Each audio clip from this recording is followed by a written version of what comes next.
Sir हमारे board से पहले होंगे। अच्छा, बोर्ड से पहले मतलब जैसे बोर्ड तो मान लो डिले हो रहा है तो आप लोगों के भी डिले होंगे? Yes sir. सर मतलब बोर्ड सर से वैसे पहले होने नहीं FS चाहिए सर हमारे डिले, वरना क्योंकि हमें भी तो सर 12th का पढ़ना है ना। हाँ वो तो है ही ऑब्वियसली, आपका टाइम कम रह जाएगा अगर डिले करेंगे ज़्यादा यस तो। सर। अच्छा, तो अभी कुछ क्लियर नहीं किया स्कूल मैंने, कुछ क्लियर हुआ है अभी या? सर होंगे तो मार्च में ही होंगे, वरना नहीं होंगे सर फिर उसके बाद।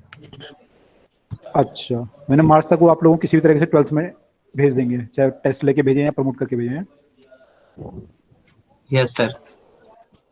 Okay okay. हाँ बिल्कुल ऑब्वियसली सही बात है, क्योंकि 12th में अगर टाइम नहीं मिलेगा तो फिर गड़बड़ हो जाएगा ना, क्योंकि अगले साल अब जरूरी थोड़ी 2021 में भी 22 में भी जो है लेट होगा। 22 में तो मान लो टाइम पे हो गया बोर्ड तो फिर गड़बड़ हो जाएगा मामला। Yes sir.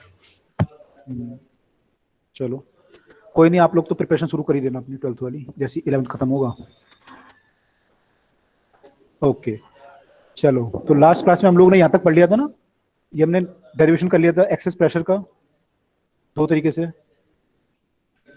ठीक है, तो हमने ड्रॉप का 2S/R निकाला था इस तरीके से भी, और फोर्स को बैलेंस करके भी 2S/R आ रहा था ड्रॉप के लिए। अब बबल के लिए 4S/R आ जाएगा, है ना? तो लास्ट क्लास में कर लिया था, सबको क्लियर हो गया था ये? Yes sir. तो ये एक्सेस प्रेशर है। चलो तो एक चीज बताओ मुझे कि अगर मान लो, एक मिनट, हाँ, अगर मान लो डायग्राम बना रहा हूं मैं,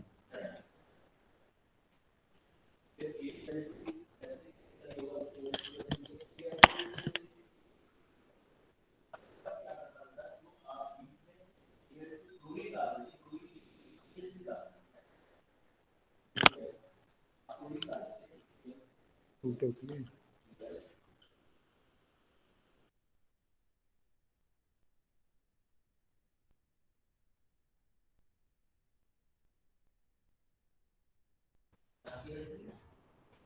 हाँ मैं डायग्राम बना रहा हूं। मान लो ये दो बबल, एक छोटा बबल है हमारे पास और एक बड़ा बबल, इन दोनों को एक हमने ट्यूब से जोड़ दिया,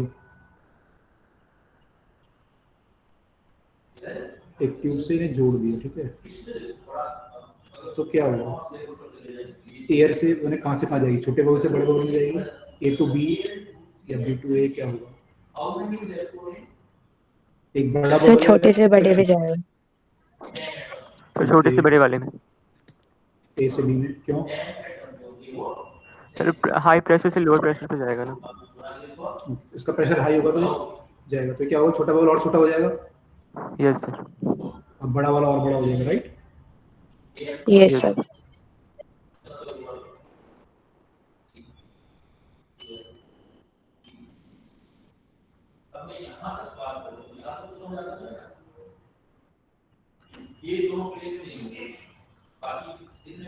चलिए ठीक है।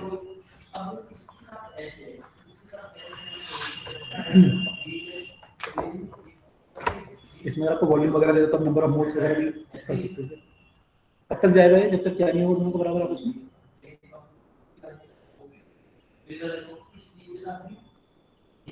पूरा जाता रहेगा,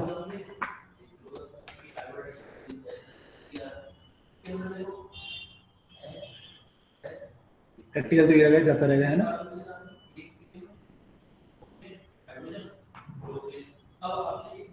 प्रैक्टिकली तो ये फिर क्या होगा, लास्ट में ऐसे हो जाएगा, ये फ्लैट हो जाएगा बिल्कुल यहाँ पर, ऐसे कुछ नहीं। चलो अच्छा, ये बताओ मुझे, मेरे को क्वेश्चन दे रहे हो, प्रेशर का हमारा जो फॉर्मूला है वो 4S/2R और 4S/R या 2S/R है, उसी का यूज करके हमें इसके क्वेश्चंस करने हैं एक्सेस प्रेशर के। तो let us try to do some questions, let us see कि आप कितना कर पाते हो।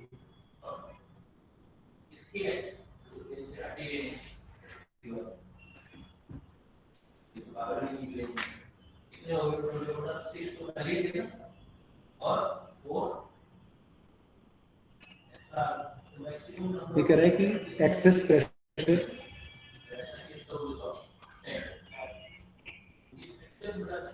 in one bubble is 3 times that in second bubble. तो बोला the ratio of their surface area is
sir 3:1 है क्या? no 1:9. yes 1:9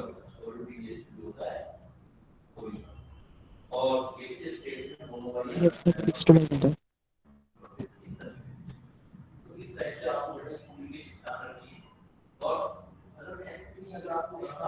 हमारा बाकी लोगों का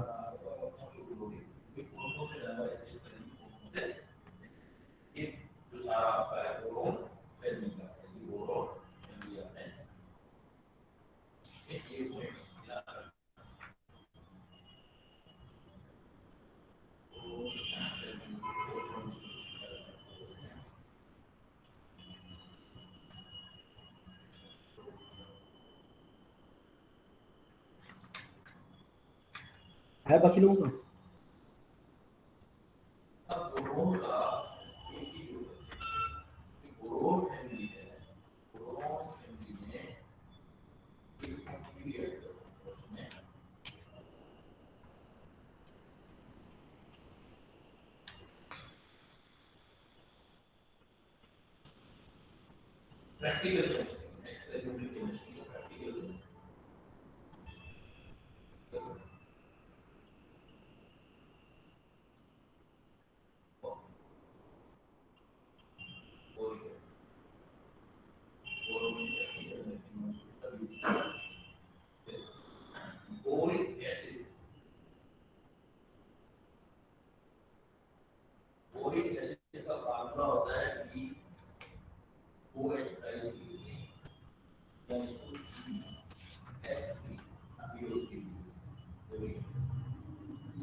नहीं है excess pressure 4s by r इसका मान लो और एक का है 4r1 4s by r2 one bubble is 3 time that of second तो ये हो गया कंडीशन उससे क्या है आपका r2 इक्वल टू 3r1 है ratio of the surface area is आपकी आवाज कम आ रही है बाकी लोगों को कम आ रही है क्या नो सर. बाकी लोगों क्लियर आ रही है ना नो सर, सही आ रही है. अच्छा तो नेट का इशू हो सकता है एक बार नेट वो करो दोबारा रिकनेक्ट करके देखो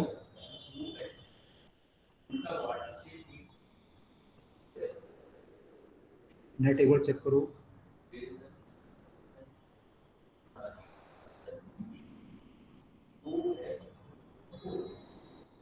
इसमें सरफेस एरिया का जो रेशियो आएगा वही आएगा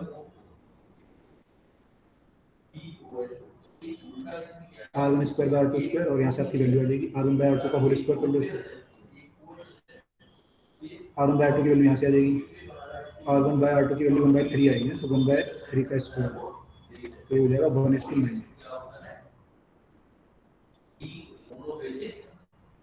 ठीक है, क्लियर? Yes sir.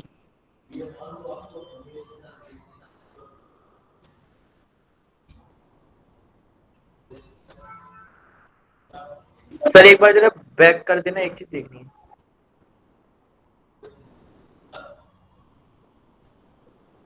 सर यहाँ पे एक्सटर्नल प्रेशर नहीं लिया ना, P0? एक्सेस प्रेशर की बात कर रहे हैं ना हम लोग, एक्सेस प्रेशर, मतलब प्रेशर डिफरेंस की बात कर रहे हैं। अच्छा तो अगर वो प्रेशर बोलता है कि प्रेशर 3 टाइम्स है, तब हम P0 में लेते हैं। P0 प्लस 4TR लेके इसको करते हैं ना सॉल्व। हाँ, फिर हम P0 plus 4TR equal to 3 times of P0 plus 4TR।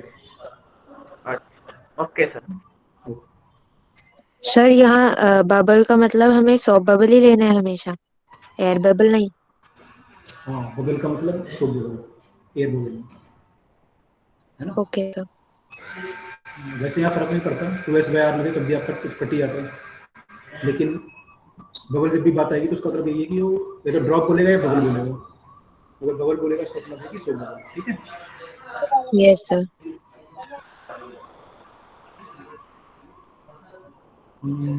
एक और ये क्वेश्चन कर लेने पहले। ये कह रहा है कि excess pressure inside a soap bubble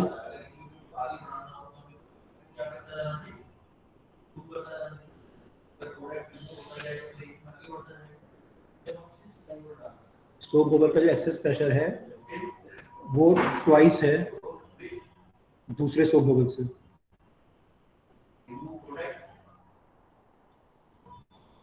ये दूसरे वाले का होगा सेट बबल, ठीक है?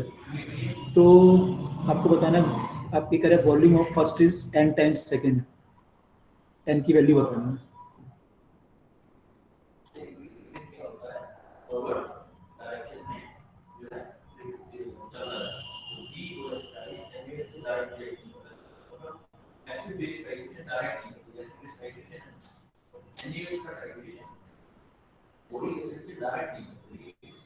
Sir 1/8। Yes sir 1/8। 7/8। 0.125 yes, 1/8। Correct. ठीक है, पीछे वाले क्वेश्चन का ही वही था। हाँ उसमें एरिया की बात कर रहा है, इसमें वॉल्यूम की बात कर रहा है बस, है ना? Yes sir. कर लिया सबने?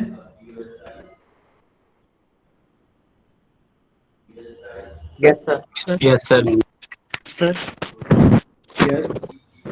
वो जो एयर बबल होता है उसके अंदर भी तो 2 सरफेसेस होती है जो कांटेक्ट में होती हैं। कौन सी? एयर बबल या inside the water? Yes sir, वो जो बॉटल में ट्रैप हो जाती है, आपने कल बताया था कुछ ऐसे कुछ है मालूम। कौन से 2 सरफेस होंगे? यस सर, एक तो वाटर की साइड है और एक अंदर की, बस एक ही होगी फिर तो। एक ही तो होगी जहाँ पे एयर वाटर इंटरफेरेंस है। जैसे सोप बबल को हम कंपेयर करेंगे, सोप बबल ऐसे होता है हमारा,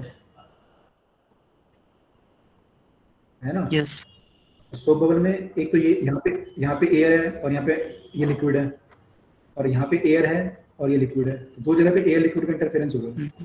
ओके सर। 2 जगह पे आपस में वो हो रहा है ना, इंटरफेयर कर रहे हैं आपस में। यहाँ पे 2 सरफेस लेंगे, लेकिन यहाँ पे तो एक ही लेंगे। यस सर, आगे समझ में। ठीक है, ओके, ठीक है। ये बोल रहा है, देखो दूसरा क्वेश्चन कि radius of the 2 soap bubble are R1 and R2।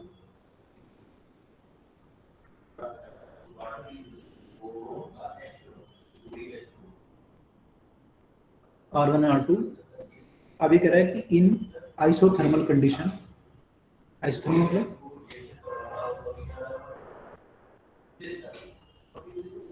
Isothermal मतलब क्या होता है? Constant temperature. Constant temperature to meet together. Meet मतलब वो जुड़ गई आपस में।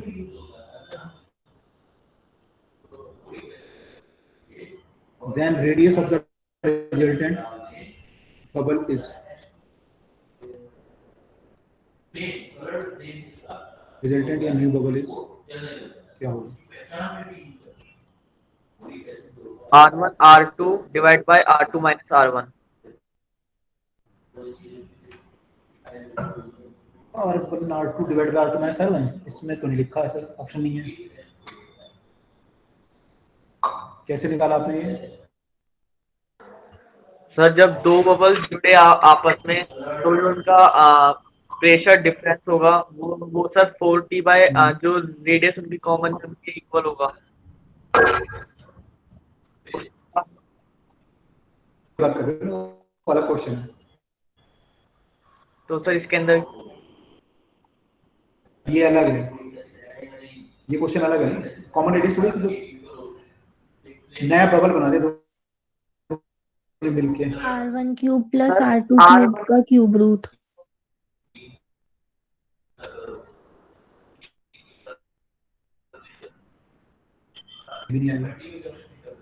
सर क्या लगाया R1 square plus R2 square का स्क्वायर रूट सर।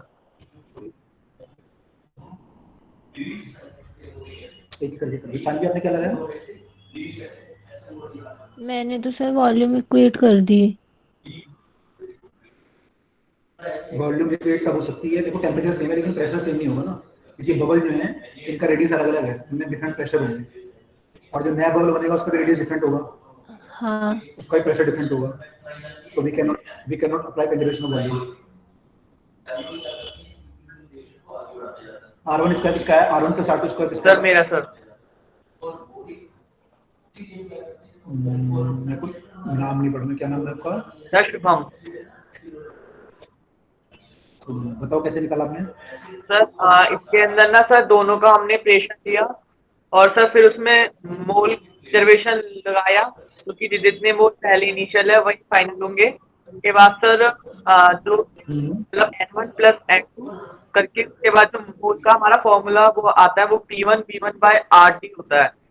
तो उससे सर वो दोनों के मोल इक्वल करे। उसके बाद सर जब उसमें वैल्यू हमने सब्स्टिट्यूट करी तो उसके बाद हमारे पास आ गया A स्क्वायर प्लस मतलब R1 square plus R2 square equals to R net का स्क्वायर। उसके बाद फिर सर वो ओके गुड गुड, ऐसे करेंगे। इसमें RT तो कट जाएगा सारा, ये बनेगा आपका। तो प्रेशर जो पहले वाले का होगा कितना होगा? एक्सेस प्रेशर, भाई बाहर तो वैक्यूम है, तो जो इनसाइड प्रेशर होगा वही आपका एक्सेस प्रेशर के बराबर होगा, यानी इसका प्रेशर होगा 4S/R। R1 एक्सेस का 4S/R2 हो जाएगा दूसरे वाले का, और बड़े वाले का 4S/R हो जाएगा। देखो क्या रिलेशन बनता है।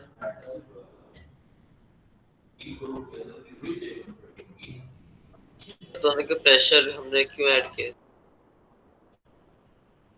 प्रेशर का ऐड किया हमने, तो नंबर ऑफ मोल ऐड किए।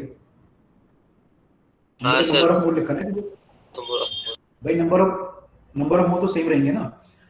नंबर ऑफ मोल क्या होगा? Number of particle. जब दो गैस मिलेंगी आपस में, एक में 100 पार्टिकल, एक में 1000 पार्टिकल है, तो जब दोनों मिलेंगे तो 1100 पार्टिकल हो जाएंगे। तो हमने नंबर ऑफ मोल ऐड किया ना दोनों के, N1 प्लस N2 को N किया, वो तो रहेगा ही रहेगा। अगर एक गैस में 100 मॉलिक्यूल है और एक में 100 है तो 200 तो होंगे जब वो मिलेंगे दोनों आपस में। उनका वॉल्यूम चेंज हो सकता है, उनका प्रेशर चेंज हो सकता है, टेम्परेचर भी चेंज हो सकता है, लेकिन नंबर ऑफ मोल तो चेंज नहीं होंगे, इसलिए हमने उनको ऐड किया।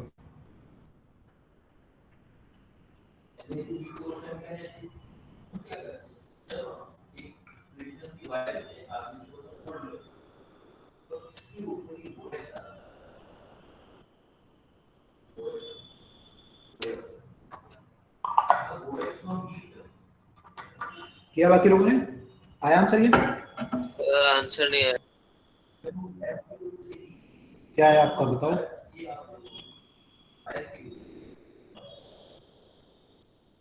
ये तो करोगे यहाँ पे, इसका क्यूब आ जाएगा प्लस, ऐसे दूसरे वाले करोगे।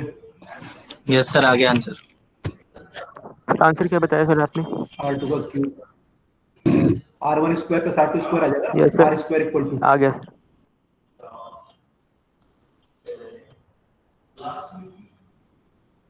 ये बनेगा फाइनल रिलेशन, ठीक है। तो यहाँ पे हमने वॉल्यूम कंजर्वेशन क्यों लगाया? क्योंकि प्रेशर चेंज हो रहा था, ठीक है ना। तो ये गलती यहाँ पे हम वॉल्यूम कंजर्वेशन लगाते हैं, प्रेशर क्योंकि चेंज होगा, इस बबल का प्रेशर कुछ और होगा, इसका कुछ और होगा, जो बड़ा बनेगा उसका प्रेशर कुछ और होगा, जब ये दोनों जोड़ेंगे तो P1 की जगह हमने 4s बाय P1 की जगह हमने 4s बाय आर क्यों लिखा? क्योंकि 4s बाय आर जो है एक्सेस प्रेशर होता है। एक्सेस प्रेशर मतलब P2 माइनस P1 होता है। बाहर का प्रेशर आउटसाइड मान लो P0 है, तो P2 minus P0 is excess pressure. अब बाहर तो यहाँ वैक्यूम है, लिखा है यहाँ पे, लिखा नहीं यहाँ पे, वाला आइसोथर्मल कंडीशन में लिखा था वैक्यूम में जो है कोलिज करते हैं। क्वेश्चन में क्या लिखा है? Radius of the two bubble in isothermal condition meet together in vacuum, meet together in vacuum लिखा हुआ है। अगर वैक्यूम ना होता तो फिर P0 भी लेते हैं हम। क्या मतलब P2 आएगा आपका, ये 0 हो जाएगा, P2 आपका 4s बाय आर आएगा। ठीक है, clear? Yes sir. Excess pressure जो हमने पढ़ा है उसी का यूज कर रहे हैं हम लोग। ठीक है, कोई नई चीज नहीं कर रहे हैं, एक्सेस प्रेशर का यूज कर रहे हैं। राइट, चलो सबको क्लियर हो गया? Yes sir. ओके, ये देखो 2 सोप बबल हैं, एक 4 सेंटीमीटर इसका रेडियस था और एक का था 5 सेंटीमीटर। इनको हमने दोनों को एक साथ जोड़ दिया, टच करा दिया, इनका रेडियस कुछ ऐसा बन गया। यहाँ पे थोड़ा सा फ्लैट हो गया ऐसा करके, 5 सेंटीमीटर और ये 4 सेंटीमीटर। तो ये सरफेस दोनों का कॉमन है, तो आपको बताना है इस कॉमन सरफेस की रेडियाई कितनी होंगी। ठीक है, आपको बताना है radius of the common surface.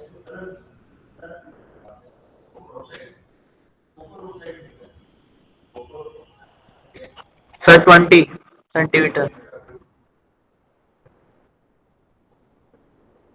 Yes, sir, 20. बाकी लोग निकाल दो। 20 सेंटीमीटर आ रहा है। ओके, यस कैसे आ रहा है? सर, इसका सर जो वही बोल प्रेशर डिफरेंस होगा, पहले का हम ले लेंगे P1 और दूसरे का ले लेंगे P2।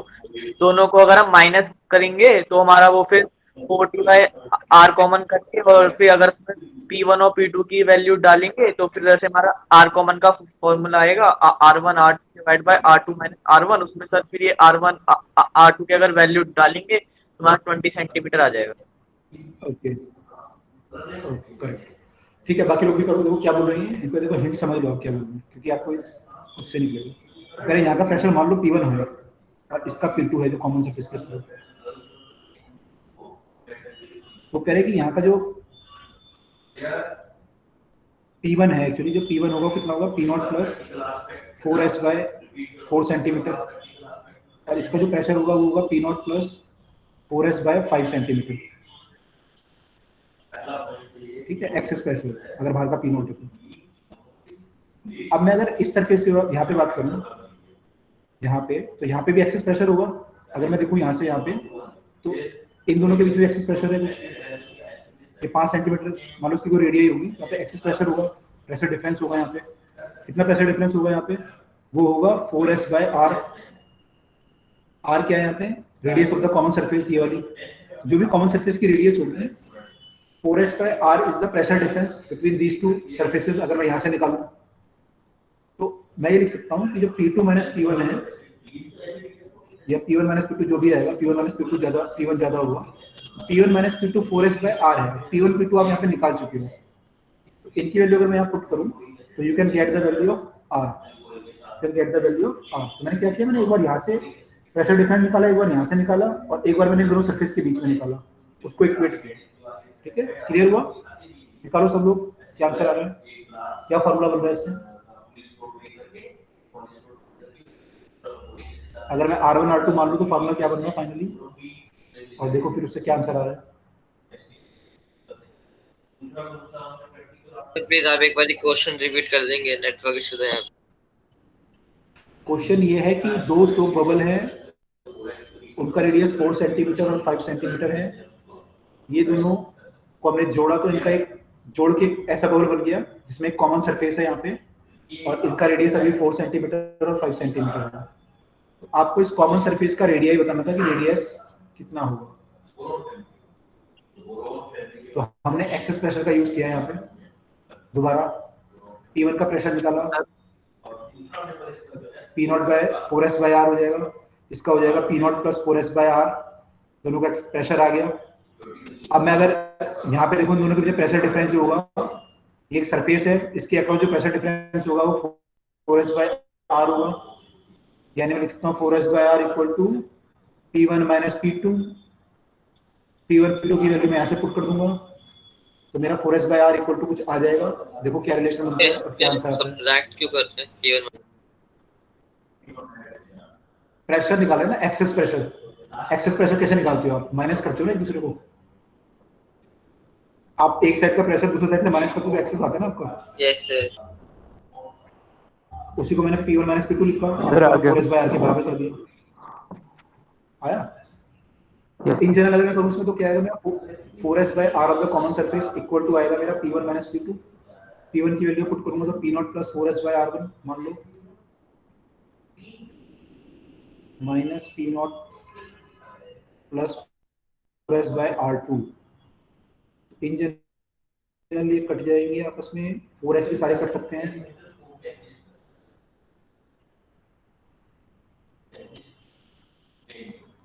पूरा भी कट जाएंगे तो ये बन जाएगा 1 by r equal to 1 by r1 minus 1 by r2। LCM अगर आप लोगे तो बन जाएगा r2 minus r1 bye r1 r2, r आपका बन जाएगा r1 into r2 divide by r1 minus r2 या r2 माइनस r1।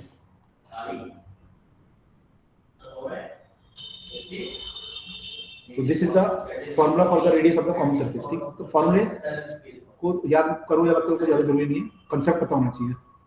कंसेप्ट अगर आपको याद है तो कर लोगे। ठीक है, मेडिकल वाले बच्चे ध्यान रखना कि ज्यादा फॉर्मूले के चक्कर में मत पढ़ना, क्योंकि लास्ट में फॉर्मूले याद रहेंगे नहीं आपको नीट में सारे। ठीक है, लिमिटेड फॉर्मूले याद रखोगे तो नीट में याद रहेंगे। अगर आपने बहुत सारे फॉर्मूले पढ़ लिए तो आपकी जो लास्ट की एक मंथ की पावर होगी ना, फॉर्मूले को पकड़ने भी लग जाएगी, कौन सा फॉर्मूला याद है कौन सा नहीं है, और वो याद होते नहीं पेपर में, एकदम से आते नहीं होंगे। तो try to memorize the minimum formula. अपनी एक फार्मूला बुकलेट बना लो, जो फार्मूला आप यूज करते हैं उनको लिखते रहो, और ज्यादा फार्मूला मत लिखो। किताबों में बहुत सारे फार्मूला ड्राइव किए हुए हैं, बहुत सारे एक्सप्रेशन को ड्राइव करके हर चीज का फार्मूला बनाया हुआ है। मेडिकल वाले बच्चों की सबसे बड़ी प्रॉब्लम यही होती है, वो यहीं पे मार खा जाते हैं कि वो फार्मूला बेस्ड अप्रोच लगा देते हैं और पेपर में फिर वो फार्मूला याद आते नहीं। सर ये समझ नहीं आया कि यहाँ पे P1 माइनस P2 कैसे हुआ, मतलब क्यों लिखा है या उसको सॉल्व कैसे किया? सर लिखा क्यों है? मैं एक्सेस प्रेशर लिख रहा था ना, दो साइड का प्रेशर पता था मुझे, इस तरफ की बॉल का पता था, उस तरफ की पता था, तो मैं एक्सेस प्रेशर लिख रहा था। एक्सेस प्रेशर कैसे लिखता हूँ मैं? दो साइड का प्रेशर माइनस करता हूँ ना मैं, एक तरफ से दूसरी तरफ का एक्सेस प्रेशर आता है मेरा। वो मैंने लिखा, उसको मैंने तभी तो 4s बाय r के बराबर करूंगा जब मैं एक्सेस प्रेशर लिखूंगा। मैंने 4s तभी तो बराबर किया 4s बाय r के, इसलिए लिखा मैंने। डाउट था कि यहाँ पे P1 की जगह आपने P0 प्लस 4s बाय 4 लिया, सिर्फ 4s बाय 4 नहीं होगा? नहीं, P1 क्या है? इसका प्रेशर है ना, बबल का प्रेशर, एक्सेस प्रेशर नहीं है, बबल का प्रेशर। बबल का प्रेशर क्या होता है? बाहर का प्रेशर जो होगा plus excess pressure. Excess pressure क्या होता है? बाहर का माइनस अंदर का माइनस बाहर का। Yes sir. मान लो एक बबल आपका यहाँ पे होता है, देखो वाटर में, और यहाँ पानी भरा होता, तो बाहर का प्रेशर कितना होता? P0 plus rho GH। Yes sir. तो अंदर का प्रेशर कितना लिखता मैं? इसका रेडियस अगर R होता, अंदर का प्रेशर कितना लिखूंगा? P2।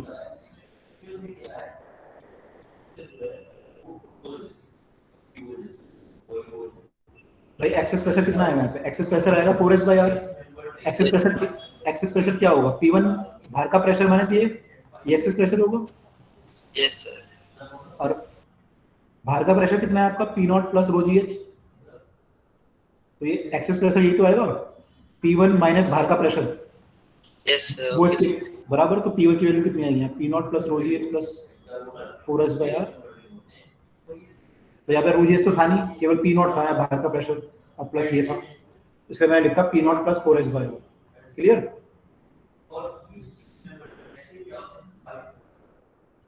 सर यहाँ पे जो P1 लिखा है उसमें से excess pressure 4s by r है। हाँ, excess pressure 4s by r है, ये तो टोटल प्रेशर आ गया ना, तो टोटल आ गया। तो सर हाँ जी, सर वो जो आपने पीछे लिखा था उसमें P2 माइनस P1 नहीं होना चाहिए था। P1 मैंने अंदर का माना है, P1 मैंने अंदर का माना है, ये P1 बाहर का P2 माना है। एक्सेस तो बाहर होगा ना, मैंने अंदर ज़्यादा होगा ना एक्चुअली, यस सर। क्योंकि साइड ऑफ P1 तो मैंने P1 यहाँ पे लिखा, P2 की जगह फिर मैंने पुट किया ना बाहर का वैल्यू। Okay sir.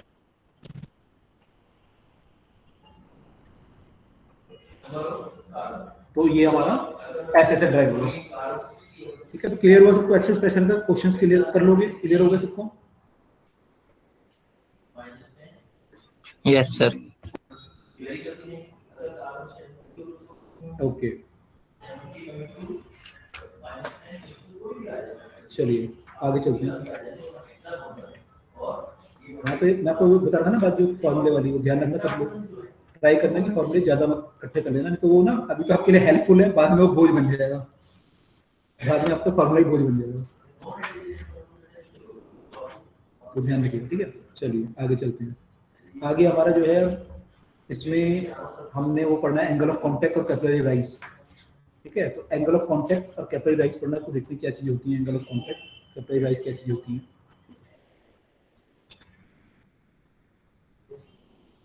तो पहले एंगल ऑफ कांटेक्ट की बात कर लेते हैं।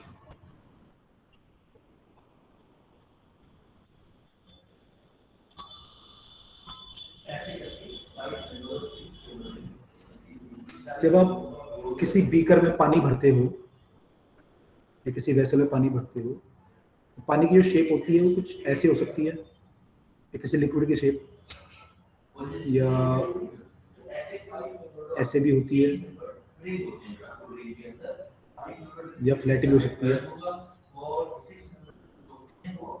ठीक है। तो अगर मैं यहाँ पे देखूँ पानी की शेप मेरी ऐसे है, यहाँ पे पानी है, अगर मैं इसके सरफेस पे एक टेंजेंट ड्रॉ करूं और ये एंगल मैं निकालूं थीटा, इस थीटा को मैं क्या बोलूंगा? Angle of contact,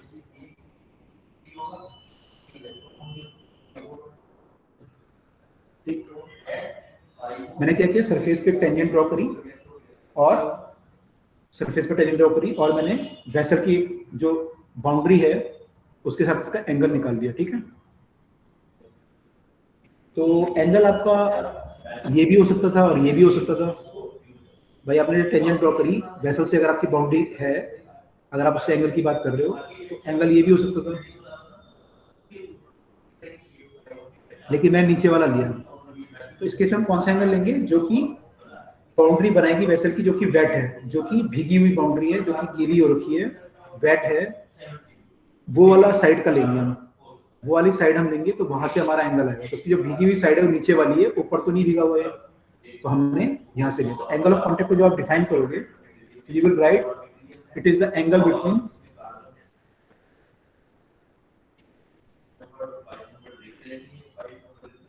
tangent to the liquid surface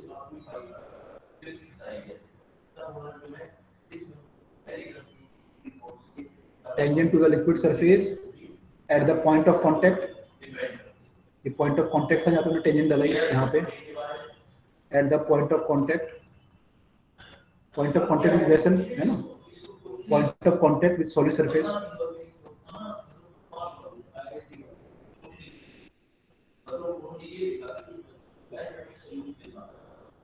point of contact with solid surface, angle between tangent to the liquid surface at the point of contact with solid surface and the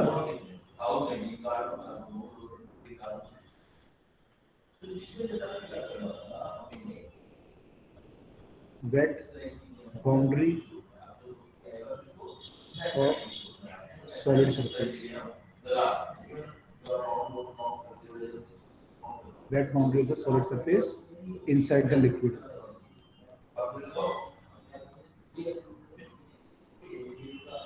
ठीक है। तो ये हमारा angle of contact होगा। Is it clear? Yes sir. Yes sir. ठीक है। तो इस केस में जो थीटा हमारा आया वो आया एक्यूट एंगल लेस देन 90। अगर ये सरफेस मेरा ऐसा होता तो मैं ऐसे टेंजेंट ड्रॉ करता, इस पे टेंजेंट ऐसे ड्रॉ होती, फिर तो मेरा एंगल आता है यहाँ पे ये more than 90, up to angle आया था। और अगर टेंजेंट में ऐसे ड्रॉ करता है यहाँ पे और ये एंगल निकालता तो ये आता 90, ये आता 90। Is it clear? Yes sir. Sir yes,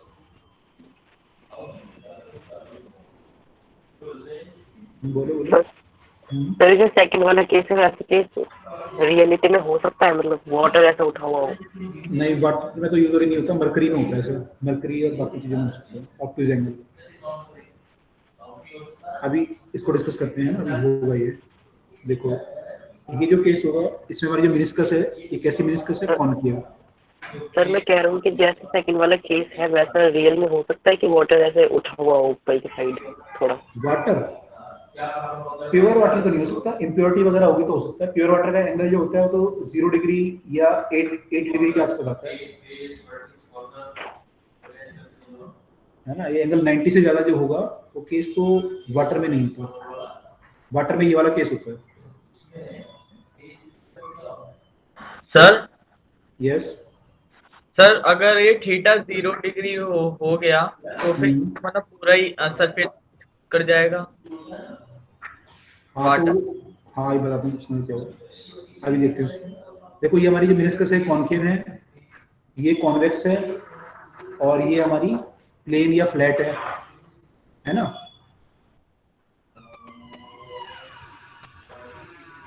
ये कॉनकेव है, ये कॉन्वेक्स है, ये प्लेन और फ्लैट है, ठीक है। अभी देखते हैं कब कब क्या क्या बनती है। वाटर के केस में क्या होता है, इसके लिए क्या आपकी वो रिस्पॉन्सिबल है, फैक्टर क्या रिस्पॉन्सिबल है ना, देखते हैं।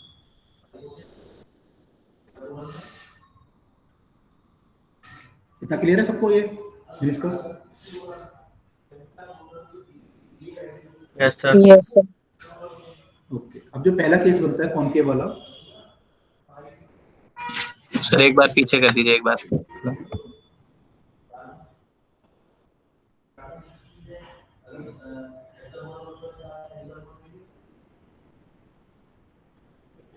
हो गया सर। Sir 2 minute.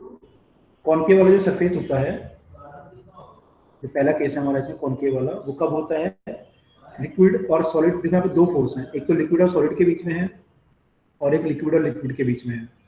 लिक्विड और सॉलिड के बीच में जो फोर्स है वो होगा एडेसिव फोर्स, और लिक्विड और लिक्विड के बीच में जो होगा वो होगा cohesive force.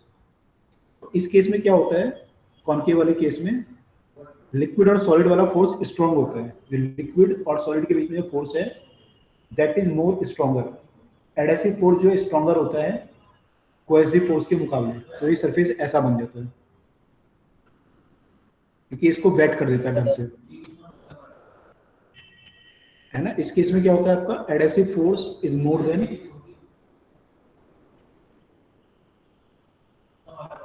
Cohesive force. Solid और लिक्विड के बीच का फोर्स एडेसिव होता है। हाँ, दो डिफरेंट मॉलिक्यूल के बीच का हमने पढ़ा था, दो डिफरेंट सब्सटेंस के बीच का जो फोर्स होता है वो होता है एडेसिव। तो ये सॉलिड और लिक्विड के बीच है, और ये जो है लिक्विड और लिक्विड के बीच है।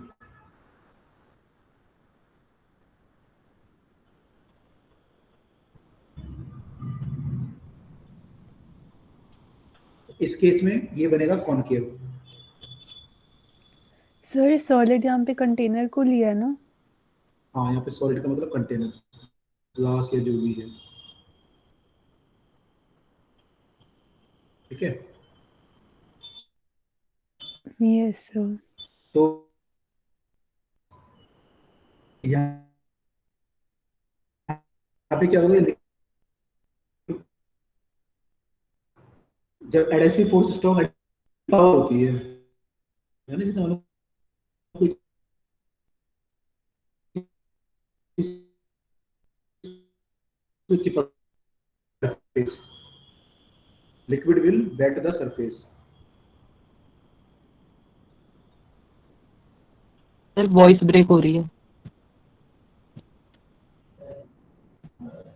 वॉइस ब्रेक हो रही है? Yes sir. Yes sir.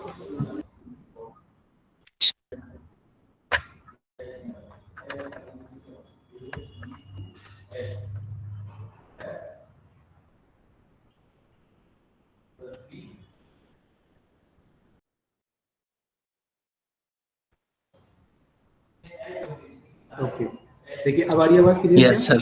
Yes sir. Okay, चलिए इसको देखते हैं हम। तो एडहेसिव फोर्स यहाँ पे ज्यादा होगा कोहेसिव फोर्स से, ठीक है।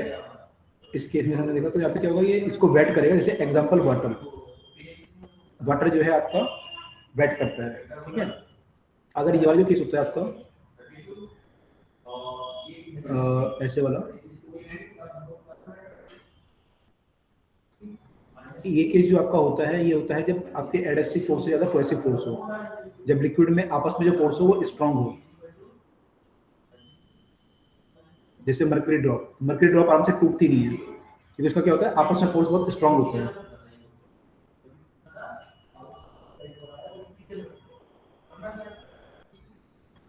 तो यहाँ पे हम बोल सकते हैं कि ये फोर्स स्ट्रांग होते हैं, तो ये liquid will not wet the surface, क्योंकि इसका आपस का फोर्स बहुत स्ट्रांग है।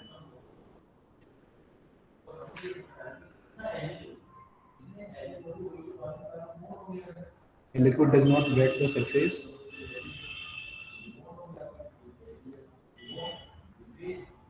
तो फोर्स फिर वेट क्यों नहीं करेगा? कोई चीज किसी को वेट क्या करती है, तो उसको चिपकना चाहिए उस पे, तब वेट, उसको वेट माना जाएगा। Yes sir. है ना।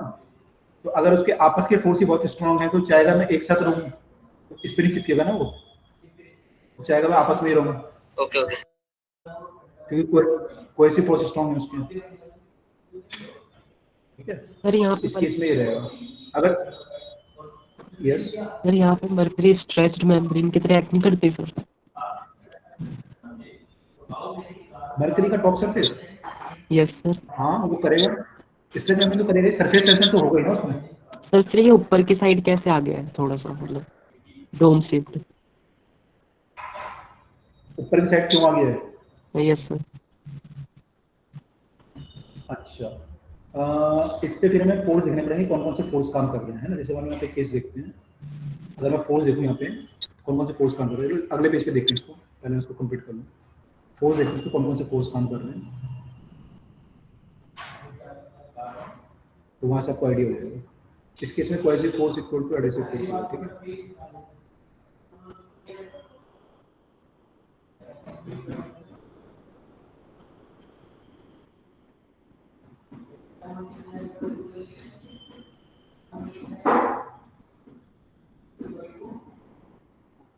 फोर्स देखते हैं यहाँ पे कौन से काम कर रहे हैं, adhesive cohesive force.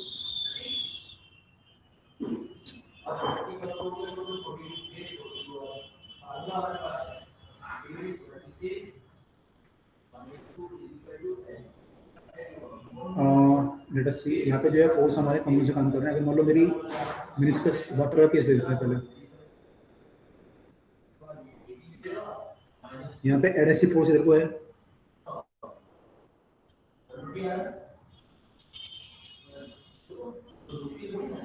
Sir. Yes sir जब कोहेसिव और एडहेसिव फोर्स इक्वल था तब सरफेस वेट हो रहा था। सरफेस को वेट, एक्चुअली इसका मतलब ये हुआ कि दोनों फोर्स बराबर हैं, तो उसके लिए इक्वल प्रोबेबिलिटी है कि सरफेस से चिपके या आपस में रहे।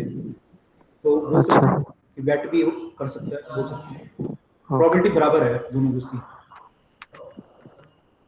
इसका एग्जांपल क्या हो जाएगा, जैसे 90 डिग्री सरफेस एंगल का एग्जांपल, 90 डिग्री एग्जांपल इसमें यार हमारे पास जो है 90 डिग्री हो सकता है आपका प्योर वाटर और सिल्वर का केस लिखा है कि प्योर वाटर और सिल्वर जब होता है तो एंगल ऑफ कांटेक्ट 90 डिग्री होता है। अच्छा सर, माने सब दोनों पे डिपेंड करता है। अगर प्योर वाटर प्लस ग्लास का लोगे तो कुछ और आएगा। यस वाटर है ना, वाटर और ग्लास का जो है 8 डिग्री होता है एंगल ऑफ कांटेक्ट। मिल देखो आपको एंगल ऑफ कांटेक्ट वाटर और ग्लास का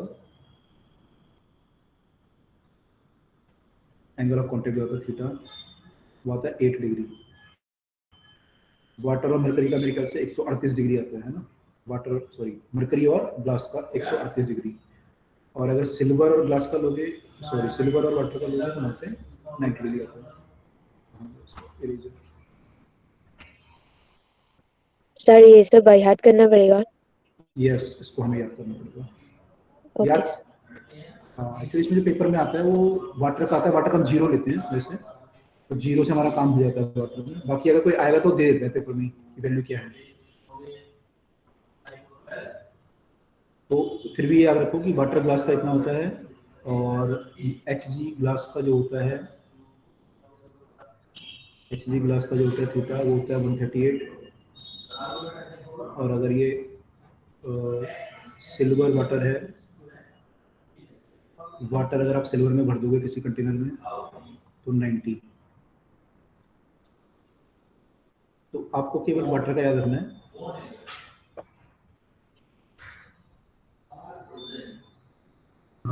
सर 0 डिग्री याद रखना है बस। बस 0 याद रखना है, कुछ याद नहीं। ठीक है, अभी क्वेश्चन करेंगे तो पता चल जाएगा आपको। सर 0 डिग्री किसमें? 0 डिग्री है वाटर एंड ग्लास का। सर वो तो 8 डिग्री था। हाँ, एक्चुअली क्या होता है, इसको 0 मानते हैं। एक्चुअली वाटर में अगर प्योर वाटर लोगे तो लगभग वो 8 को 0 ही मान लेते हैं, क्योंकि प्योर वाटर में 0 आ जाता है ये। ओके।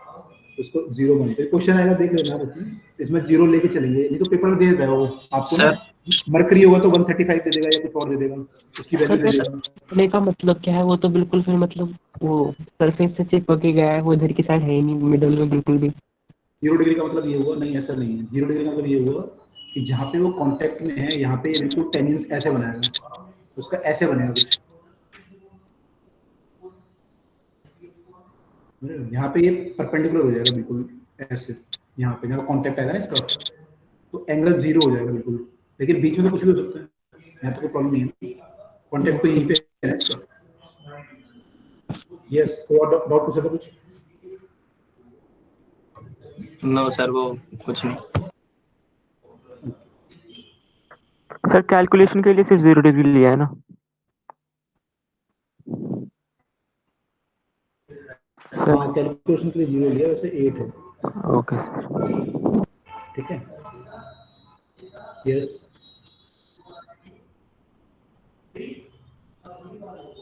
ओके। तो हम लोग ये बात कर रहे थे कि आपका एडहेसिव फोर्स काम कर रहा है आपका, उसके अलावा सरफेस टेंशन होगी यहाँ पे। ठीक है, अब सरफेस टेंशन यहाँ पे आप देखोगे तो आपके यहाँ पे सॉलिड लिक्विड का सरफेस है। एक्चुअली आप देखो सरफेस कई सारे हैं, ये सॉलिड है, ये लिक्विड है और ये गैस है ना। तो यहाँ पे 3 सरफेस है हमारे पास। एक तो सॉलिड और गैस का आपस में हो रहा है, एक लिक्विड का और सॉलिड का कॉम्बिनेशन हो रहा है ना। तो अगर मैं इस पॉइंट की बात करूँ, यहाँ पे तीनों फोर्स काम कर सकते हैं। एक आपका यहाँ पे गैस और लिक्विड का भी इंटरफेरेंस है। तो यहाँ पे अगर मैं देखूँ तो अगर मैं देखूँ लिक्विड, ये आपका वेपर फेज है, ये आपका लिक्विड फेज है और ये आपका सॉलिड फेज है। अगर मैं यहाँ पे इस सरफेस को देखूँ, ये सरफेस मेरा वेपर और लिक्विड के बीच में है। तो अगर मैं यहाँ पे सरफेस टेंशन बनाऊंगा तो ऐसे बनाऊंगा, और इसको मैं बोलूँगा sigma liquid vapour, sigma liquid vapour. ठीक है। अगर मैं ये सरफेस देखूँ, ये दोनों, तो ये सॉलिड और लिक्विड है। तो मैं अगर इस पॉइंट पे ऐसी बनाऊंगा फोर्स, यहाँ पे सरफेस टेंशन जो काम करेगी, this will be sigma solid liquid, right. और ये आपका वेपर है और ये लिक्विड है, ये आपका वेपर है और ये लिक्विड है। वो तो हम लिख चुके हैं ऑलरेडी, है ना। अब बचे क्या, सॉलिड और वेपर। तो अगर मैं यहाँ पे फोर्स देखूँ, और एक और ये हो सकता है इस सरफेस और लिक्विड के बीच में, या इन सब चीज़ों के बीच में एक ऐसा फोर्स हो सकता है which will be sigma of we can say vapour solid. ठीक है। तो यहाँ पर 3 जो है आपकी, 3 आपकी जो है फोर्स काम कर रही है, 3 आपकी फोर्स काम कर रही है इस एंगल पे। ठीक है, 3 फोर्स काम कर रही है आपकी इस एंगल पे। अब यहाँ पे जो है अगर आप देखें कि आपकी जो फोर्स है लिक्विड वेपर वाली, इसके 2 कंपोनेंट बन सकते हैं। ये जो फोर्स है एक्चुअली क्या है, ये आपकी जो है लिक्विड के साथ एंगल बना रही है यहाँ पे, सॉरी इसके लिक्विड पे टेंजेंट है यहाँ पे। ठीक है, जो आपकी LV वाली है ये क्या है, लिक्विड से टेंजेंट है, राइट। Yes sir. ओके। तो अब क्या है, यहाँ पे 3 फोर्स के इन्फ्लुएंस में ये पार्टिकल है। यहाँ पे जो पार्टिकल यहाँ पे रखा हुआ है, आपका कोई भी पार्टिकल यहाँ पे है, तो क्या है, तीनों फोर्सों के इन्फ्लुएंस में है। सर यहाँ पे पैसिव फोर्स भी तो लगेगी। कौन सी फोर्स? mg। कोहेसिव लिक्विड में। करेक्ट, कोहेसिव लगेगी तो उसकी डायरेक्शन क्या लेंगे हम? वो भी कुछ इधर को ही आएगी। यस सर, वो पूल, अब वो हाँ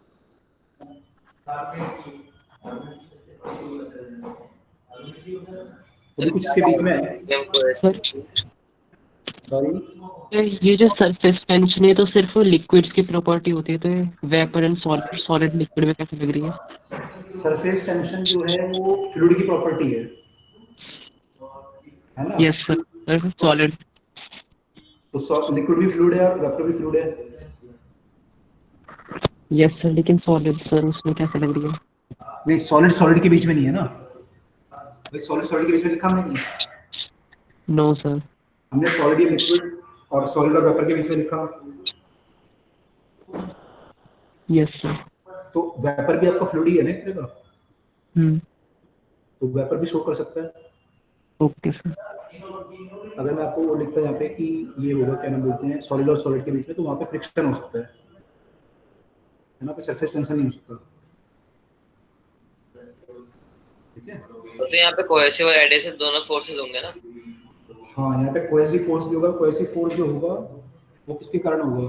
जो लिक्विड के बाकी मॉलिक्यूल्स को अट्रैक्ट करेंगे, वो कोहेसिव फोर्स होगा आपका, राइट? लिक्विड के जो बाकी मॉलिक्यूल्स को अट्रैक्ट करेंगे वो कोहेसिव फोर्स होगा। वो भी कुछ आपका ये कहीं आएगा, ऐसे कुछ आएगा ना दोनों से, ऐसे आएगा ना। अब कहाँ बना रहे हो भाई? लिक्विड के जो बाकी मॉलिक्यूल है कहाँ पे हैं? अगर मैं इस मॉलिक्यूल को देखूं, इसको जो अट्रैक्ट करेंगे लिक्विड के मॉलिक्यूल, ऐसे तो करेंगे, क्योंकि लिक्विड के मॉलिक्यूल तो यही है ना, इसके जो आसपास के मॉलिक्यूल हैं वो तो अट्रैक्ट करेंगे इसे। Yes sir.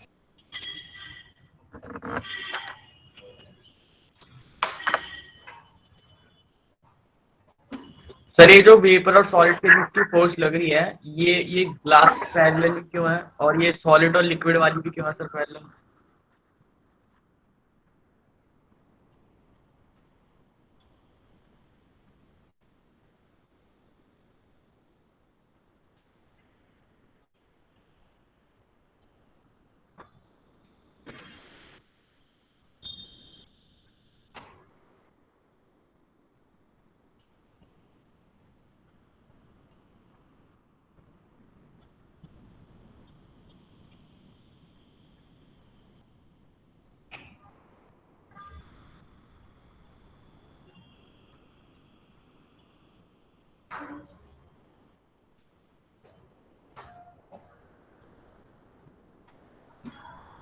सर, आपकी वॉइस नहीं आ रही।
सर, आपकी आवाज नहीं आ रही।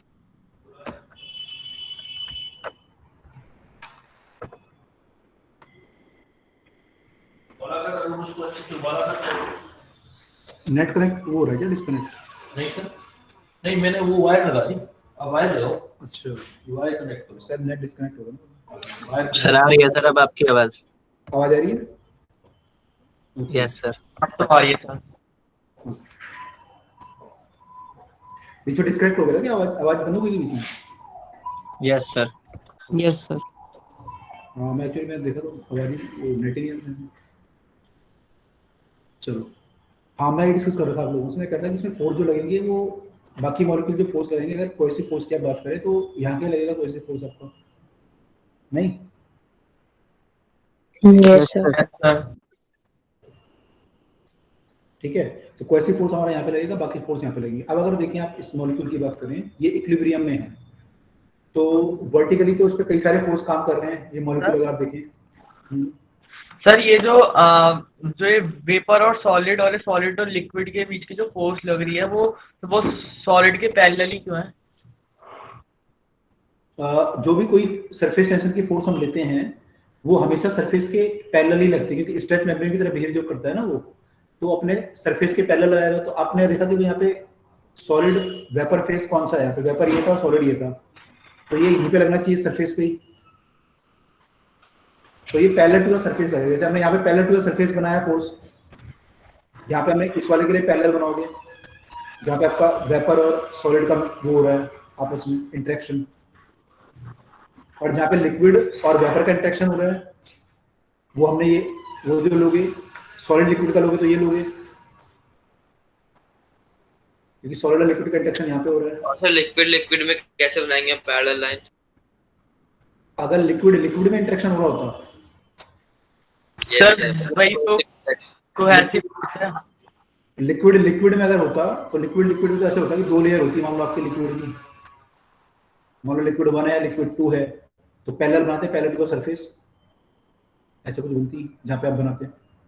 तो जो हमने कोहेसिव फोर्स डायरेक्शन बनाई है वो फिर कैसे पैरेलल है? कोहेसिव फोर्स पैरेलल नहीं होगी ना, कोहेसिव तो इन बिटवीन कहीं होगी। कोहेसिव फोर्स अगर आप बनाना चाहोगे तो कोहेसिव फोर्स तो आपकी यहाँ कहीं बनेगी, तो पैरेलल इसमें टेंजेंट नहीं बनेगी कोहेसिव फोर्स। कोहेसिव फोर्स पे तो वाटर के बीच का फोर्स होता है ना, मतलब लिक्विड के बीच। लेकिन cohesive force is not the surface phenomena. जो सरफेस टेंशन है, जो आपकी सरफेस टेंशन है, they all are surface phenomena. लेकिन जो ये है क्या नाम बोलते हैं कोहेसिव फोर्स वगैरह, वो सरफेस फिनोमेना थोड़ी है। सर जो आपने वहाँ पे सिग्मा SV लिखा है वो क्या है? वो सरफेस टेंशन है या फोर्स है? सिग्मा मींस सरफेस टेंशन, यहाँ पे सिग्मा अगर मैं लिखूंगा सरफेस टेंशन है। सर पर ये तो सिर्फ लिक्विड में होता है, तो वहाँ पे सॉलिड और वेपर है, तो अभी तो बात कर रहे थे लोग कि ये फ्लूइड में होता है, फ्लूइड की प्रॉपर्टी है, तो वेपर इज आल्सो फ्लूइड। अच्छा ओके। सर वो मेरे को बात अभी तक समझ में नहीं आई कि ये सॉलिड के पैरेलल क्यों है दोनों फोर्सेस? सरफेस के पैरेलल ना, सॉलिड ये देखो सॉलिड के पैरेलल है, किसके पैरेलल है? देखो सरफेस के पैरेलल, जो सरफेस इंटरेक्ट कर रहा है, जो सरफेस इंटरेक्ट कर रहा है यहाँ पे। अगर मान लो सॉलिड ऐसे होता है यहाँ पे और ऐसे वेपर होती, तब फोर्स कैसे बनाते हैं इसमें? इसको बनाते हैं सरफेस टेंशन का, बनाते कुछ जहाँ पे दो लिक्विड आपस में या दो फेज आपस में वो करते हैं, इंटरेक्ट करते हैं, वहीं पे फोर्स काम करेगा। तो पैरेलल टू द सरफेस ही लेते हैं ना हमेशा। अच्छा हाँ, हमने लिक्विड में कैसे, लिक्विड में तो पैरेलल टू द सरफेस ही लिया हमेशा। हाँ सर क्लियर सर। ओके अच्छा, तो मैं ये बोल रहा था यहाँ पे कि ये फोर्स यहाँ पे काम कर रहा है वर्टिकल डायरेक्शन में। कई सारे फोर्स, अगर मैं कंपोनेंट ब्रेक करूँ तो हॉरिजॉन्टल डायरेक्शन में मेरा एक कंपोनेंट बनेगा, है ना, और एक जो मेरा बनेगा वो क्या बनेगा? अगर मैं हॉरिजॉन्टल डायरेक्शन में देखूं क्या बनेगा? वर्टिकल।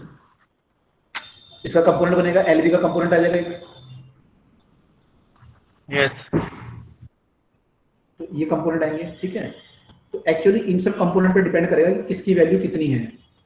आपका सरफेस जो है ये सिल्वर सरफेस है, या आपका ये सरफेस क्या है, लिक्विड क्या है, उन सब पे डिपेंड करेगा। तो ये मरकरी है या वाटर है या क्या है, उस पर डिपेंड करेगा, ठीक है। अगर मान लो मैं मरकरी के लिए बनाऊँ ये सेम चीज, तो मरकरी के लिए कैसे बनाऊंगा मैं? मरकरी के लिए सरफेस मेरा ऐसा होता है, कोहेसिव फोर्स अपवर्ड्स होगा। हाँ बिल्कुल। इस केस में क्या होगा, जो सरफेस टेंशन भी आपकी आएंगी वैसे आ जाएंगी, एक इधर को आ जाएगी। ये वाली कौन सी होगी? ये हो जाएगी हमारी लिक्विड वेपर जो होगी वैसे होगी। सॉलिड लिक्विड वाली सेम रहेगी, सॉलिड लिक्विड वाली पहले थी वैसी रहेगी, सरफेस वेपर वाली ऐसी रहेगी। तो फर्क कहाँ पड़ रहा है आपका? तो फर्क पड़ रहा है मेनली एडहेसिव फोर्स ऐसे आएगी, कोहेसिव फोर्स मान लो यहाँ कहीं आएगी। तो फर्क क्या पड़ रहा है यहाँ पे? जो एक कोहेसिव फोर्स और ये वाली जो फोर्स है ना, वो फोर्स आपकी इसमें इधर को काम कर रही है और इसमें नीचे को काम कर रही है, ऐसे ही है। Yes sir. ठीक है, तो यहाँ पे अब इनकी रिलेटिव वैल्यू पे डिपेंड करता है कि इनकी रिलेटिव वैल्यूज क्या है। मैंने ये जो इसके कंपोनेंट ब्रेक होंगे वो इसको और इनको बैलेंस करेंगे, बाकी जो फोर्स आपके वर्टिकल वाले हैं, ऐसे ही होगा सर।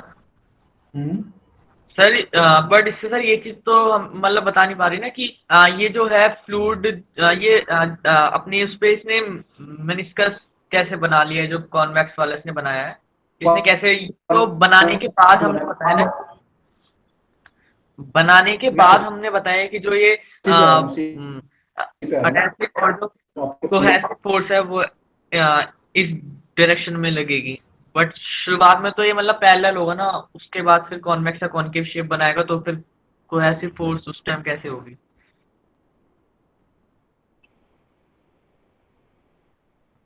अगर मैं कह रहा हूँ कि जब आपने मान लिया कि भाई ऐसा बना सपोज, है ना, अब इसके कंपोनेंट वगैरह ब्रेक होंगे और इसके कंपोनेंट वर्टिकल है, ये वर्टिकल है, होगी सिग्मा एस वी और सिग्मा एस एल। किस पे डिपेंड करेगी? ये डिपेंड करेगी मेरा लिक्विड कौन सा है, मेरा लिक्विड कौन सा है और मेरा सॉलिड कौन सा है, इस पे डिपेंड करेगी। तो इनकी वैल्यू इस पे डिपेंड करेगी। Yes sir. वर्टिकल की मान लो हमारी वैल्यू ऐसे आ गई कि मुझे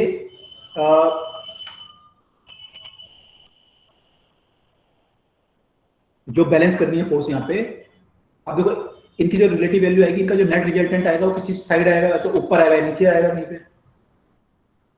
यस सर। है ना, मान लो ऐसा कुछ केस आ गया कि मान लो नेट रिजल्टेंट मेरा इनका आ गया, सपोज इन दोनों का मिला के मान लो नेट मेरा आ गया ऐसे, तो जो सिग्मा ये बचा मेरा, ये किधर को होना चाहिए फिर इसको बैलेंस करने के लिए? ये नेट इधर को आया और एफ एडेसिव आपका इधर को है, तो नेट किधर को होना चाहिए फिर? सर जो इनका रिजल्टेंट आएगा उसके अपोजिट डायरेक्शन में इधर को हो सकती है उस केस में। Yes sir. और अगर मान लो मेरा नेट रिजल्टेंट इधर को आ जाता, एडेसिव इधर को होता, आप किधर को होता?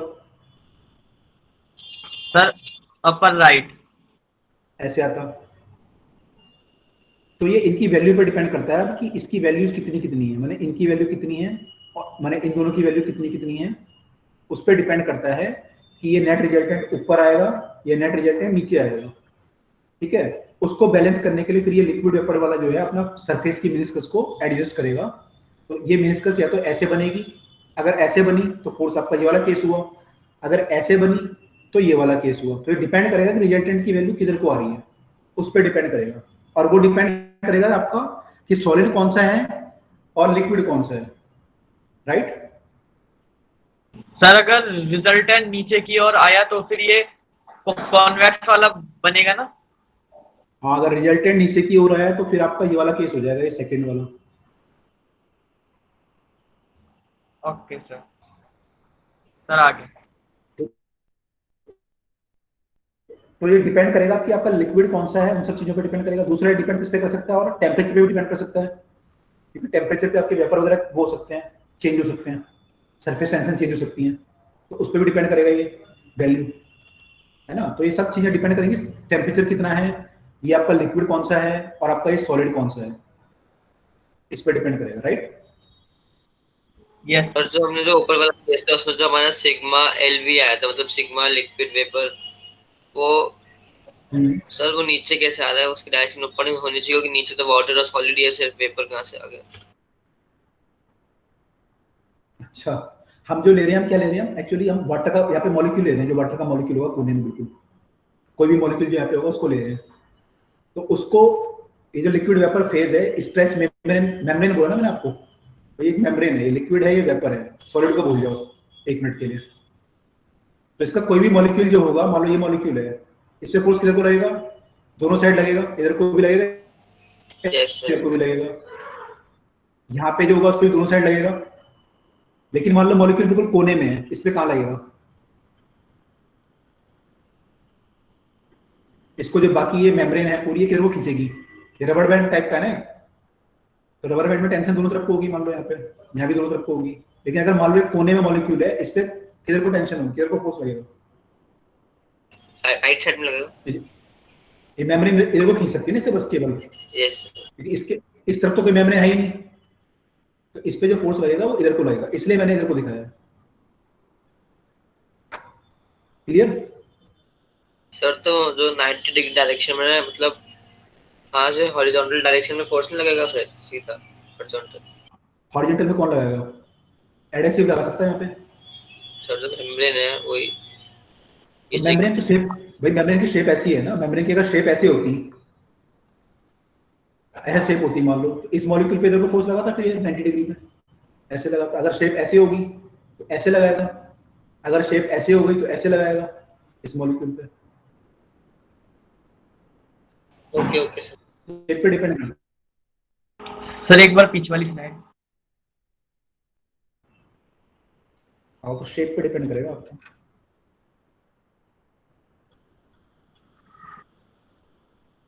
सर तो जो हम फोर्स लगा रहे हैं जो कोने में है, मतलब वो एक मॉलिक्यूल है ना वाटर का?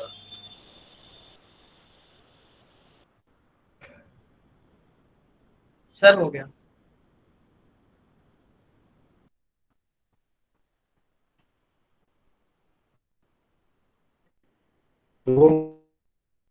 सर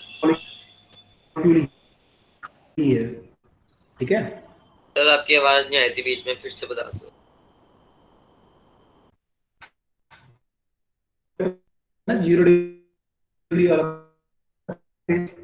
केवल सर आपकी वॉइस ब्रेक हो रही है। हाँ मैं कह रहा हूँ यही है मॉलिक्यूल ब्रेक हो गई। एक मिनट सर अभी भी चलो, एक मिनट वेट करो। सर अब ठीक आ रही है? अब आ रही है आवाज, क्लियर आ रही है? Yes sir, yes sir.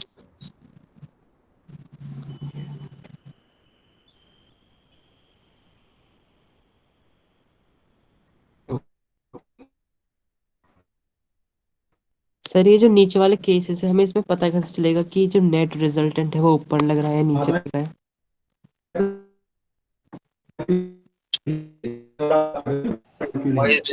Sir फिर से ब्रेक हो रही है। यस सर, वॉइस ब्रेक हो रही है।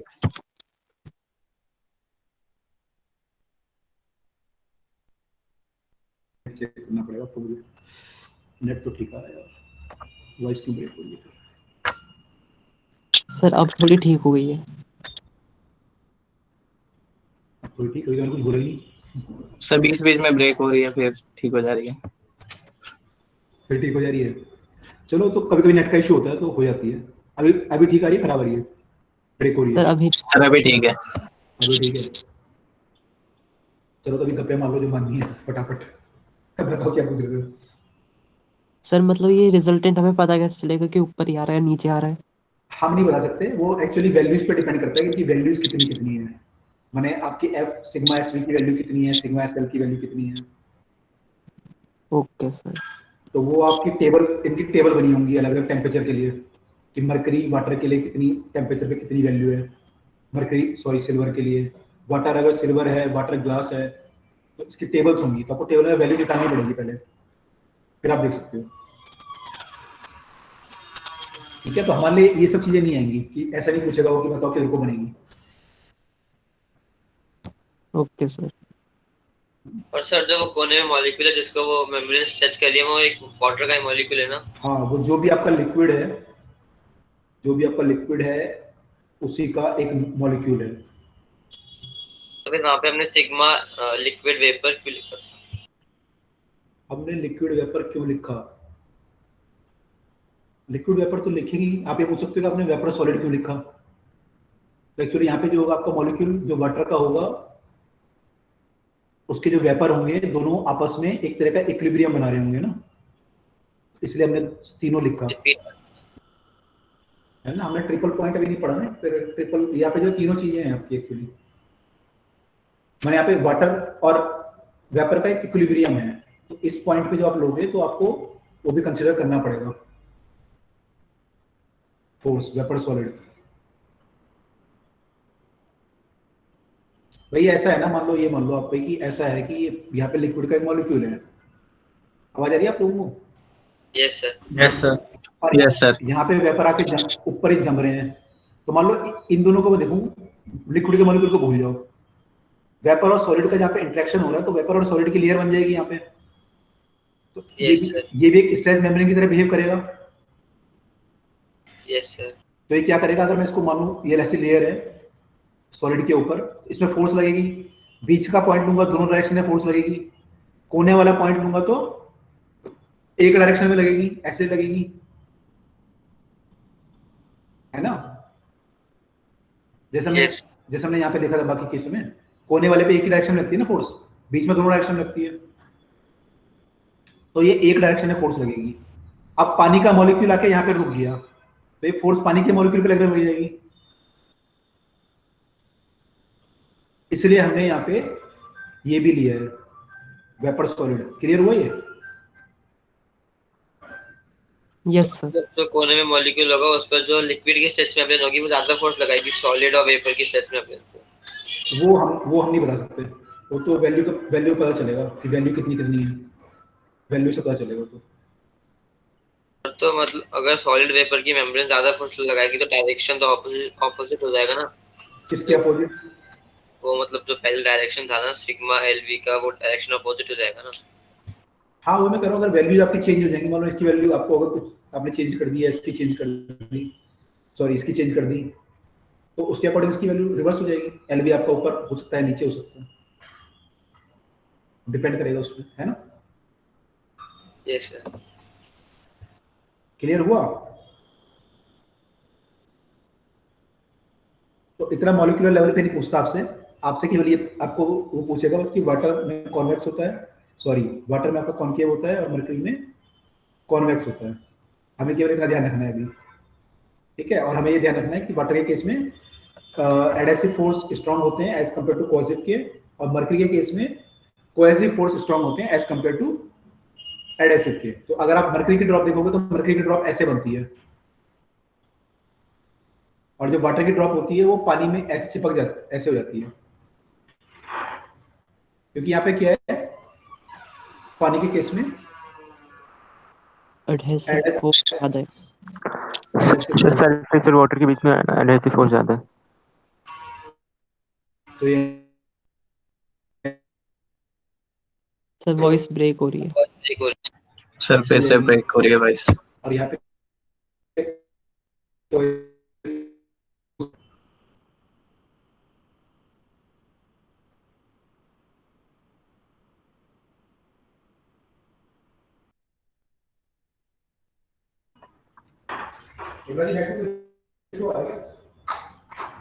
आवाज कट।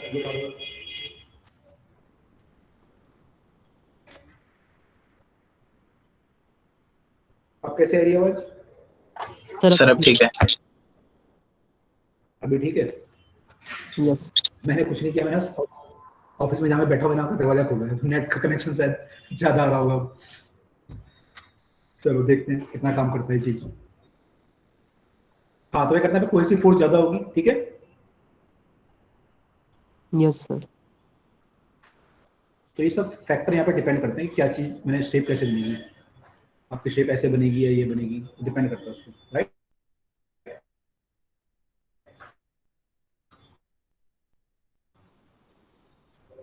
चलिए, तो हमको ये क्लियर हो गया कि हमारे जो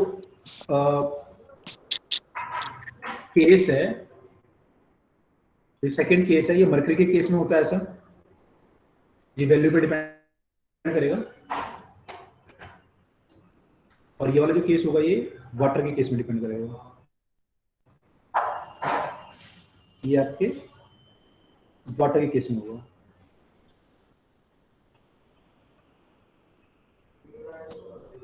ठीक है? यस।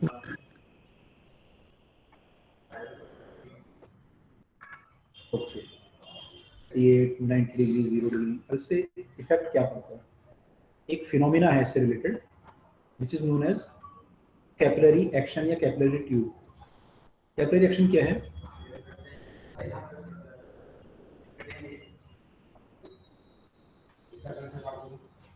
अगर मैं कुछ टाइम के लिए, मान लो ये वाटर है और ये सॉलिड है, मैं भी वेपर की बात नहीं करता, मैं केवल वाटर की और इसकी बात करता हूँ, सॉलिड की। तो वाटर पे जो सॉलिड फोर्स लगा रहा है, सॉलिड वो कैसे लगा रहा है, इधर को लगा रहा है भाई। वाटर सॉलिड कैसे लगाएगा, तो सॉलिड कैसे लगाएगा, वाटर कैसे लगाएगा, सही? Yes sir. ओके, एक बार रिपीट कर देना।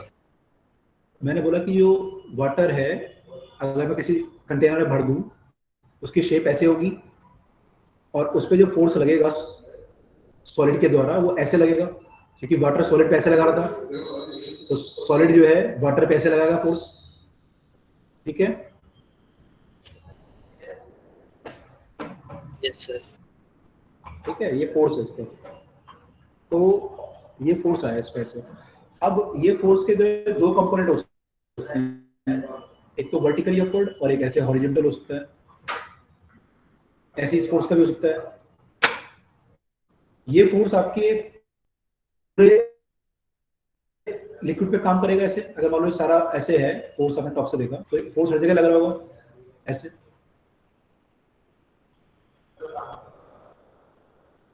तो अब जो ये वाला फोर्स है हॉरिजॉन्टल वाला, ये तो पेयर में कैंसिल हो जाएगा। मान लो कंपोनेंट अगर ब्रेक करूं, मान लो मैंने एक पॉइंट यहाँ लिया, एक पॉइंट यहाँ लिया, तो फोर्स का ही कंपोनेंट जो आएगा ये तो हो जाएगा कैंसिल, केवल वर्टिकल कंपोनेंट बचेंगे।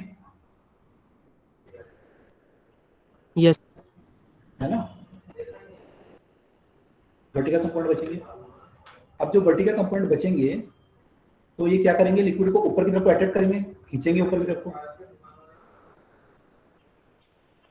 अब ये कंपोनेंट कितना होगा, ये एंगल आपने माना था एंगल ऑफ कांटेक्ट थीटा, अगर ये थीटा है तो ये भी थीटा होगा, तो ये वाला कंपोनेंट आपका होगा एफ कॉस थीटा और ये वाला कंपोनेंट होगा एफ साइन थीटा। तो यहाँ पे जो कंपोनेंट बचा कौन सा वाला बचा, कॉस थीटा वाला बचा, साइन वाले कैंसिल हो गए, साइन वाले कैंसिल हो गए सर। ठीक है। अब जो ये एफ कॉस थीटा में लिख रहा हूँ, एफ क्या फोर्स किसके कारण आया, सरफेस टेंशन की वजह से आया।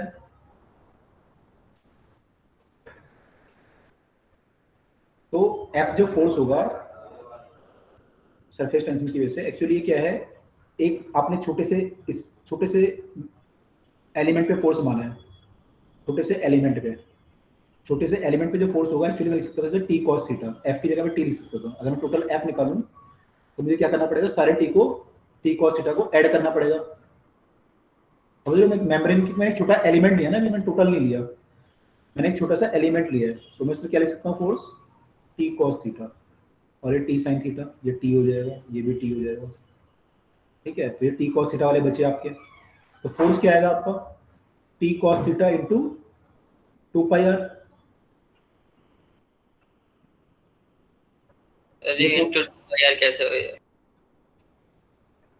टेंशन फोर्स क्या होता है, फोर्स पर यूनिट लेंथ होता है ना,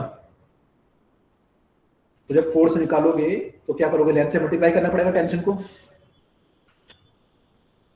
तो इस कितनी लेंथ पे फोर्स लग रहा है, ये 2 पाई आर लेंथ पे, सब जगह फोर्स लग रहा है ना, यहाँ पे भी लग रहा है, यहाँ पे भी लग रहा है, यहाँ पे भी लग रहा है।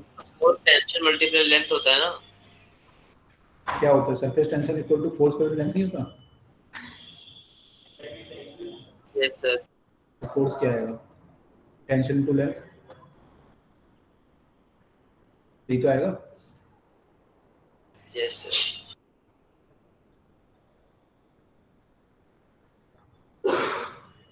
टेंशन टू लेंथ आएगा ना, T cos theta into L, मैंने टी का कंपोनेंट ले लिया, T cos theta into L कर लिया। ठीक है, ये फोर्स आएगा। अब ये फोर्स क्या करेगा, पानी को ऊपर खींचेगा, तो आपका जो पानी होगा इसमें, मान लो आपने किसी कंटेनर पानी भरा और ये ट्यूब डुबा दी वहां पे,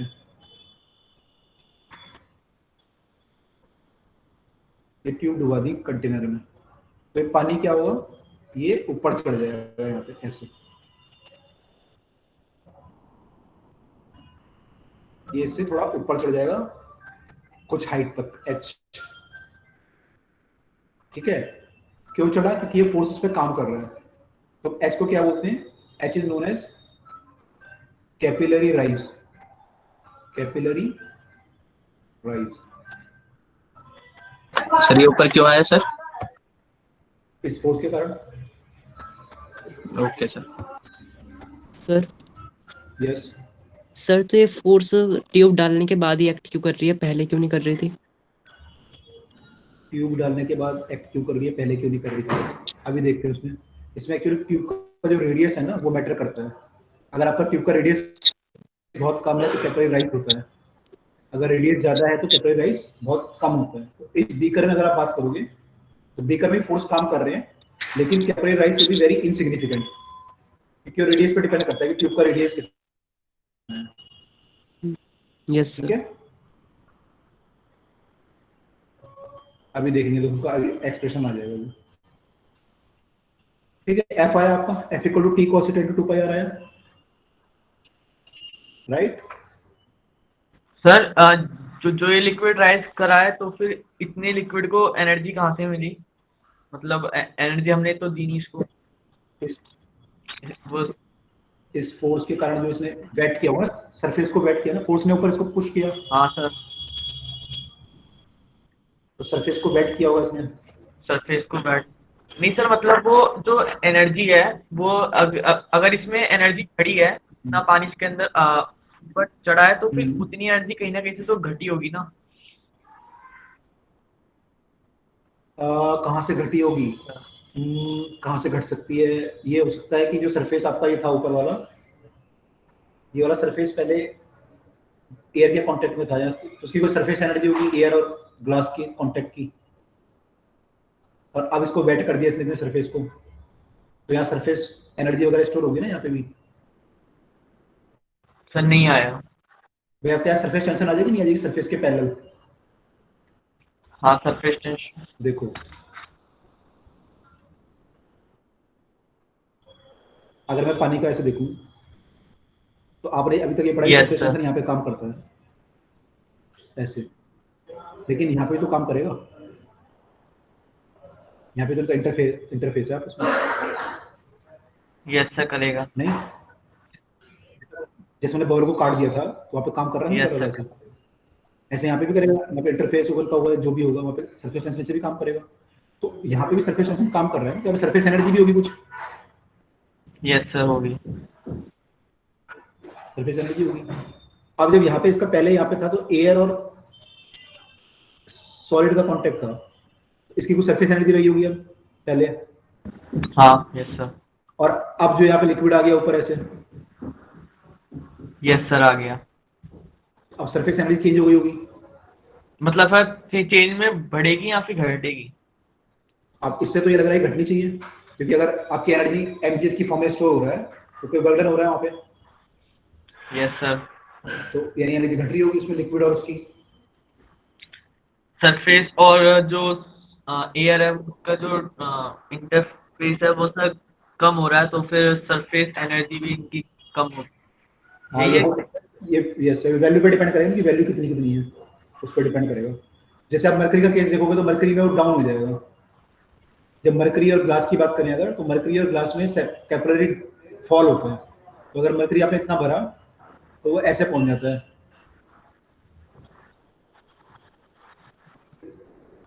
तो वहाँ पर फॉल होता है। तो ये एनर्जी डिपेंड करेगी आपकी कि आपके सरफेस कौन कौन से हैं। Yes sir. ठीक है, हाँ। तो ये मोस्ट प्रोबेबल रीजन ये हो सकता है, हालांकि मैंने पढ़ा नहीं है ऐसे जैसे लिखा हुआ है कहीं पे, लेकिन मोस्ट प्रोबेबल रीजन ये हो सकता है। अच्छा ठीक है सर, आ गया। तो मैं ये बात कर रहा था कि आप जो कैपिलरी राइज होगा T cos theta into 2 pi R, ये जो फोर्स होगा क्या करेगा, लिक्विड को ऊपर चढ़ाएगा। अब जो लिक्विड ऊपर चढ़ा तो इसका जो वेट होगा यहाँ पे, ये किससे बैलेंस होगा? इसी फोर्स से बैलेंस होगा जो आपका फोर्स काम कर रहा था टी कॉस थीटा का जो है। तो मैं इसको किसके इक्वेट कर सकता हूँ? mg के इक्वेट कर सकता हूँ, वेट के इक्वेट कर सकता हूँ। अब मेरा जो mg होगा उसकी वैल्यू निकालनी पड़ेगी मुझे, mg की वैल्यू निकालनी पड़ेगी। तो अगर mg में दो केस हो सकते हैं। देखो mg यहाँ पे कौन सा mg है, ये वाला, यहाँ से लेके यहाँ तक जो है, ठीक है। बाकी तो वाटर भरा हुआ है मान लो, तो इतना तो सरफेस ऑलरेडी था यहाँ पे, मान लो ये वाटर का सरफेस है, तो यहाँ तक तो कोई प्रॉब्लम नहीं है। जो mg एक्स्ट्रा है वो ये आया। इसमें दो पार्ट हैं, एक तो ये सिलेंड्रिकल पार्ट है नीचे वाला, और एक ये हेमिस्फेयर वाला पार्ट है। ये 2 हेमिस्फेयर भी नहीं, मैंने हेमिस्फेयर से माइनस करके जो पार्ट बनेगा ये वाला पार्ट है 2, ठीक है। तो जब मैं यहाँ पे ये लूंगा mg, तो मुझे क्या लेना पड़ेगा, दोनों का मास लेना पड़ेगा, पहले वाले का भी दूसरे वाले का भी। तो यहाँ पे मैं m1 प्लस m2 कर सकता हूँ इसे, ठीक है। अब m1 की जो वैल्यू आएगी, अगर आप mm की वैल्यू निकालोगे कितनी आएगी,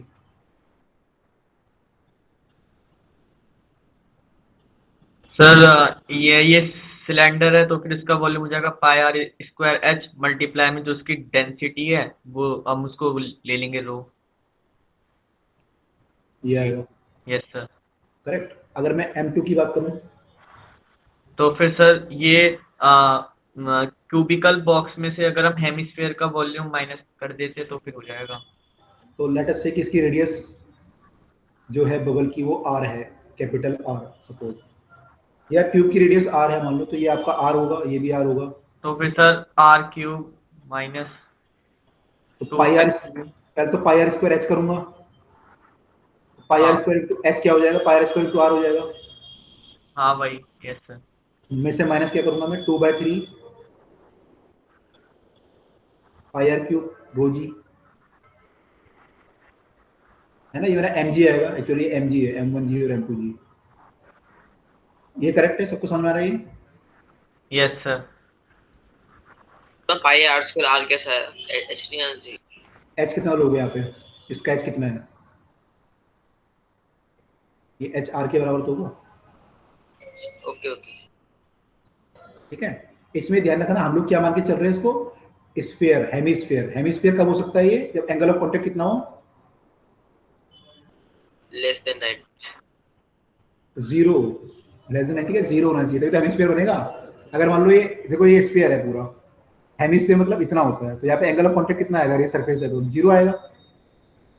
मान लो हेमिस्फीयर नहीं बना, केवल इतना स्फीयर बना, तो फिर ऐसा हो जाएगा केस आपका। Okay okay sir. तो हम लोग ये एज्यूम कर रहे हैं, ठीक है, क्योंकि वेट बहुत कम होता है ऊपर वाला, तो हम उसको मान लेंगे हेमिस्फीयर है तो ज्यादा फर्क नहीं पड़ेगा, ठीक है। तो ऐसा जरूरी नहीं है हेमिस्फीयर बनेगा, लेकिन हमने मान लिया कि हेमिस्फीयर बनेगा। तो ये आपका m1g है, ये m2g है, इसको अब हम इसके इक्वेट करेंगे तो फिर हमारा क्या आएगा, h आएगा, इसमें h निकलेगा, ठीक है। तो कल देखेंगे कि h कितना निकलता है हमारा, और उसे फिर सॉल्व करेंगे। तो दिस विल बी, जो भी आएगा आपका वो होगा capillary rise in the capillary tube. Is it clear यहाँ तक? Yes sir. Yes sir. ठीक है, तो इससे जो है कंटिन्यू करते हैं, जो भी नेक्स्ट क्लास होगी उसको कंटिन्यू करते हैं, कैपिलरी राइज कितना होता है। ठीक है, चलिए नेक्स्ट क्लास में मिलते हैं फिर। Good evening sir. Good evening. Good evening sir. Very good evening to all.